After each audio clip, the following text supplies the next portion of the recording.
ng bayan, maasahan anumang panahon. Magandang hapon po sa ating lahat. Narito ang update sa lagay ng panahon at sa binabantayan nating low pressure area sa labas ng ating area of responsibility ngayong araw ng Sabado, May 11, 2024. Ngayong araw ay patuloy na makakapekto ang shear line at magdadala ng mga kalat-kalat na pag-ulan sa eastern section ng northern at central Luzon, samantalang ang mainit na easterlies naman ang magdadala ng malinsangang panahon sa natitirang bahagi ng ating bansa. Para sa lagay ng panahon ngayon, posible ang mga pag-ulan ngayon sa may Aurora, Isabela, Cagayan, Quirino at Quezon dahil sa shear line, samantalang makararanas din ng mga localized thunderstorms ang mga probinsya ng Pangasinan, La Union, Ilocos Provinces, Zambales, Nueva Ecija, Abra, Kalinga, Apayao, Mountain Province, Nueva Vizcaya, Metro Manila, Calabarzon, Bicol Region, Southern Negros, Sorsogon, Zamboanga Peninsula, Surigao del Sur, Surigao del Norte, Agusan Provinces, Camiguin, Misamis Oriental at Bukidnon, lalo na pagsapit ng hapon at gabi. Posible ang mga biglang pagbaha at pagguho ng lupa sa mga nasabing lugar, lalo na sa tuwing may mga malalakas na thunderstorms. Sa kabila ng madalas na thunderstorms, maraming lugar pa rin ang posibleng nasa danger level ang heat index.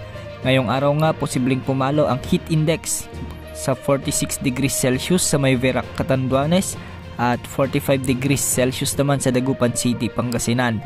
Aabot pa rin sa 44 degrees Celsius sa Lawag City, Ilocos Norte at Apari, Cagayan, samantalang 43 degrees Celsius naman ang inaasahan sa Tuguegarao City, Cagayan, Ittiague, Isabela, San Jose Occidental, Mindoro, Pili, Camarines Sur, Dumangas, Iloilo, Catarman, Northern Samar at Giwan, Eastern Samar. Papalo naman sa 42 degrees Celsius sa Pasay City, Metro Manila, Sinait, Ilocos Sur, Batak City, Ilocos Norte, Iba, Zambales, Olongapo City, Zambales, Sanglay Point, Cavite, Cuyo, Palawan, Legazpi City, Albay, Masbate City, Iloilo City, Catbalogan, Samar, Tacloban City, Leyte, Zamboanga City at Davao City.